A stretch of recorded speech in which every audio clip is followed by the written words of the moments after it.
Bismillahirrahmanirrahim. Assalamualaikum warahmatullahi wabarakatuh.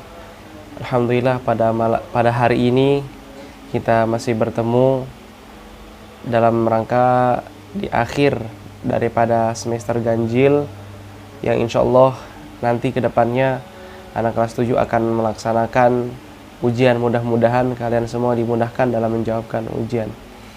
Nah, sekarang kita masuk ke bab ke-6. Kemarin kita udah bahas tentang Nabi Muhammad SAW. Sekarang kita membahas tentang dengan ilmu pengetahuan semua jadi mudah.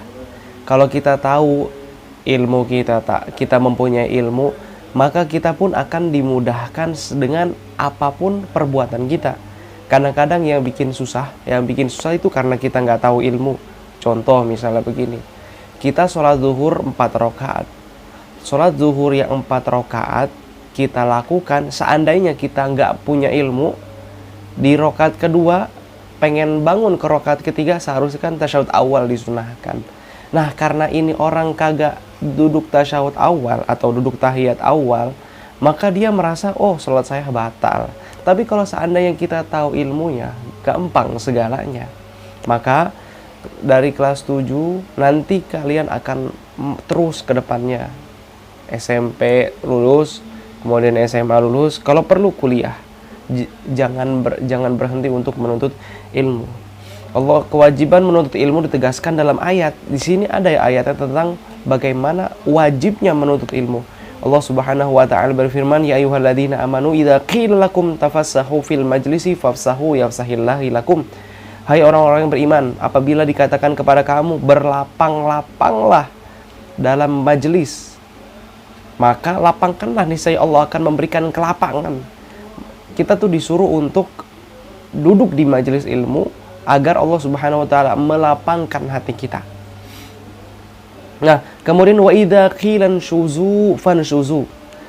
Dan jikalau dikatakan berdirilah, maka berdirilah. Kalau Allah suruh kita berdiri, ya berdiri. Kemudian di sini yang hebatnya. Kata Allah, yarfa'illahu alladhina amanu minkum walladzina utul ilma darajat. Kata Allah Subhanahu wa taala, Allah akan mengangkat seorang yang beriman, Allah akan mengangkat orang yang beriman, kemudian orang yang menuntut ilmu. Apa yang Allah angkat? Darajat, derajat. Di dalam kitab Ihya Ulumuddin karangan Al-Imam Ghazali dikatakan orang alim dengan orang yang tidak alim itu berbeda derajatnya. Perbedaannya itu seperti 100 derajat. Dikatakan 100 derajat. Orang yang nggak punya ilmu 1 derajat 1, orang yang nggak punya ilmu derajat 1, kemudian orang yang punya ilmu 100 derajat. Dan di antara derajat pertama dengan derajat kedua itu perjalanan seperti dari bumi ke langit pertama. Dan ada yang mengatakan perjalanan 100 tahun untuk menyampai dari 1 derajat ke derajat yang lainnya. Itulah keistimewaan daripada kita harus menuntut ilmu.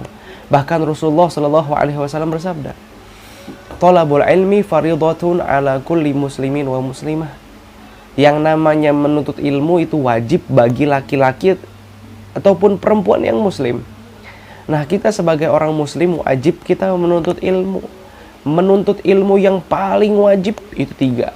Tauhid, keesaan Allah Subhanahu wa taala, kemudian fikih, kemudian yang terakhir adalah ilmu akhlak.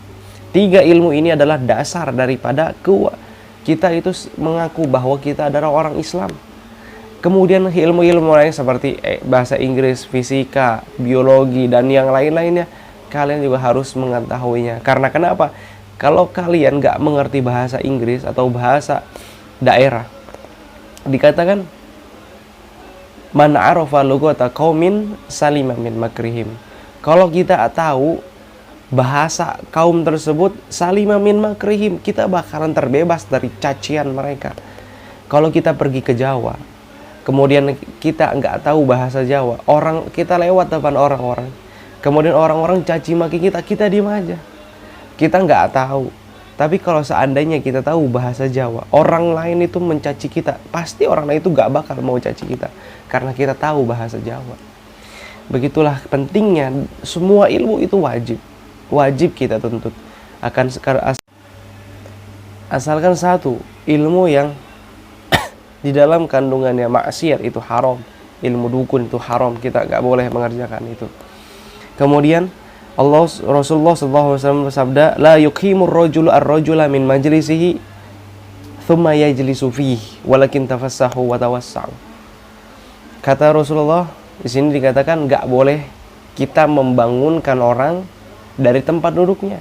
Misalnya ada 3 bangku di setengah orang di 1, 2, 3. Nah, kita itu baru datang, yang tempat duduknya semua udah didudukin sama orang. Kemudian kita suruh bangun. Nggak boleh begitu. Karena itu akhlak. La yuqimur rajulu ar-rajula min majlisihi thumma yajlisu fihi. Kita nggak boleh ngebangunin orang yang udah duduk di tempat duduknya. Nggak boleh. Sekalipun itu kita sebagai orang yang tua, jangan mentang-mentang tua kemudian kita semena-menanya, nggak boleh. Kemudian di dalam surat Ar-Rahman, Allah Subhanahu wa taala berfirman, ya ma'syaral jinni wal insi in istata'tum an tanfudhu min aqtaris samawati wal ardi fanfudhu la tanfudhu illa bisultan. Hai jamaah jin dan manusia, jika kamu sanggup menembus penjuru langit dan bumi, maka lintasilah. Kamu tidak akan dapat menembusnya kecuali dengan kekuatan.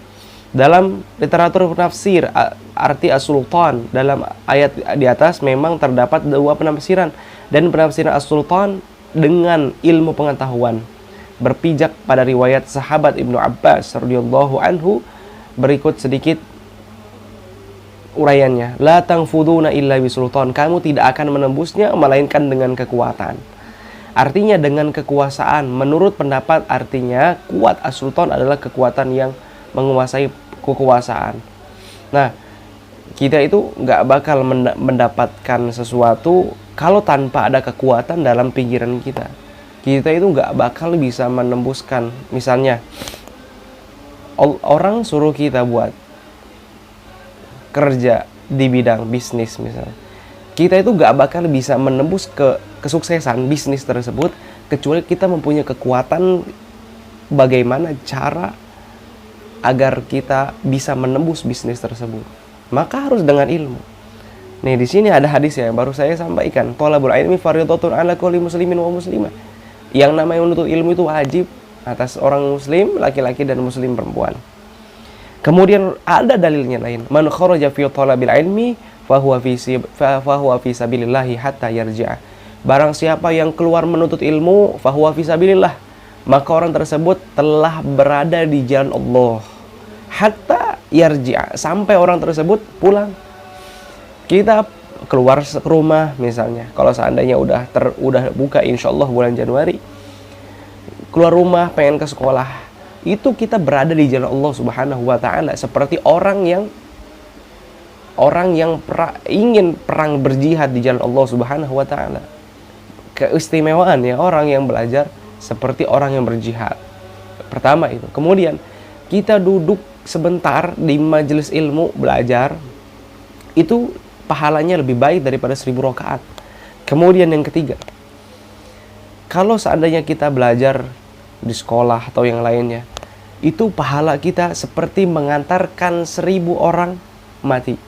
Kemudian yang keempat, kita itu seperti mengantarkan 1000 orang yang mati syahid. Itulah keutamaan orang-orang yang menuntut ilmu. Kemudian inilah yang bisa disampaikan sedikit, mudah-mudahan bermanfaat. Jadi intinya jangan pernah kita berhenti untuk belajar.